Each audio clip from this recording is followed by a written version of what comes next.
नमस्कार दोस्तों, कैसे हैं आप सभी। दोस्तों आज जो है मैं कुछ पॉइंट्स आपको बताने वाला हूं जो आप लोगों के लिए काफी इंपॉर्टेंट है। जिनके अकाउंट में होल्ड लगा दिया गया है या फ्रीज लगाया गया है या लीन लगा दिया गया है, तो कुछ बातों का आपको ध्यान रखना पड़ेगा। नहीं तो आप जो है गलत फहमी का शिकार हो जाएंगे और बाद में जो है आप खुद ही कोसेंगे कि क्यों मैंने पैसे दे दिए।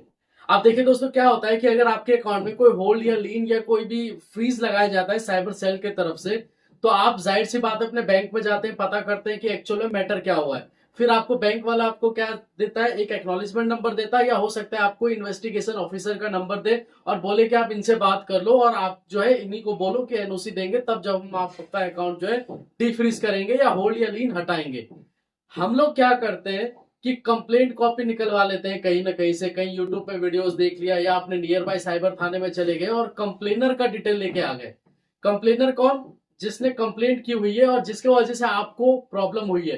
जैसे मान के चलो कि आप दिल्ली में रहते हैं और आपके अकाउंट में होल्ड लगाया 500, 10,000 या XYZ कोई भी अमाउंट का, और आपको पता चलता है कि ये कंप्लेंट बैंगलोर से की गई है, तो आप ये पता करते हैं कि बैंगलोर में किसने की है ये कंप्लेंट। फिर उसके बाद आपको पता चलता है कि ये उसका नंबर है, ये उसका नाम है, ये उसका एड्रेस है, और हम फोन मिला के उन्हीं से बातें करने लग जाते हैं और बातों बातों में ही जो है आप कंप्लेनर को पैसा वापस कर देते हो, ये सोच के कि वो पैसा जो आपके अकाउंट में होल्ड लगा है वो होल्ड हट जाएगा। तो यहां पर जो है आप सरासर गलत है। कभी भी पुलिस को बाईपास करके कंप्लेनर को पैसा नहीं देना है। अगर आप कंप्लेनर को पैसा दे देते हैं तो उस केस में वो अगले दिन से आपका फोन रिसीव करना ही छोड़ देगा, इवन आपसे बात करना ही छोड़ देगा, और आप फिर परेशान होंगे एनओसी के लिए। और जिसको आपने पैसा पे किया होगा, हो सकता है उसका 5 लाख 10 लाख का फ्रॉड हुआ हो और आपके पास 2,000 रुपए आ गया हो और आपने उसको सिर्फ 2,000 रुपए पे कर दिया। तो ऐसा नहीं है कि उसके 10 लाख रिकवर हो गए।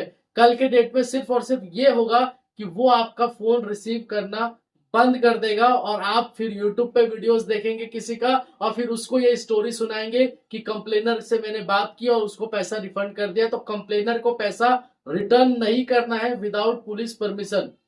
इतना बात आप ध्यान रखिए। दूसरा, कि अगर आपके अकाउंट में कभी भी होल्ड या लीन लगता है तो सबसे पहले आप अपने इन्वेस्टिगेशन ऑफिसर का नंबर निकालने का कोशिश करो बैंक से या अपने near by cyber police station से। अगर आपको वहां का नंबर मिल जाता है तो आप अपने बैंक के जो मैनेजर है उनको बोलिए कि आपका जो इन्वेस्टिगेशन ऑफिसर है उसका नंबर आपको प्रोवाइड कराए, और फिर उससे बात करने के बाद आप पुलिस ऑफिसर को बाय मेल या बाय कॉल पे कोशिश करो कन्विंस करने का। जब पुलिस ऑफिसर कहता है कि आप कंप्लेनर को पे करो, देन उसके बाद आपको कंप्लेनर को पे करना होता है और देन फिर पुलिस वाला आपको एनओसी प्रोवाइड कराता है। तो इसलिए जो है कभी भी अगर ऐसा कुछ सिचुएशन होता है तो आप कंप्लेनर को मत कांटेक्ट करो। काफी बार ऐसा भी होता है कि कंप्लेनर फिर से कंप्लेन कर देता है कि इनका जो है गलत तरीके से कॉल्स आ रही है, परेशान कर रहा है मेरे को। ऐसा भी काफी बार फेक कंप्लेन करके आपका जो मोबाइल नंबर है जिससे आपने कंप्लेनर को कांटेक्ट किया वो नंबर भी ब्लॉक हो जाता है काफी बार। तो प्लीज जो है आप कंप्लेनर को फोन मत कीजिए।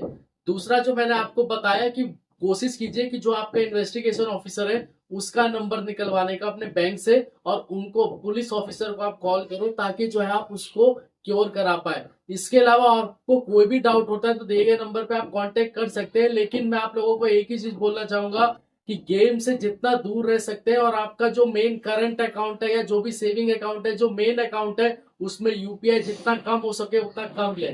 ठीक है दोस्तों, धन्यवाद।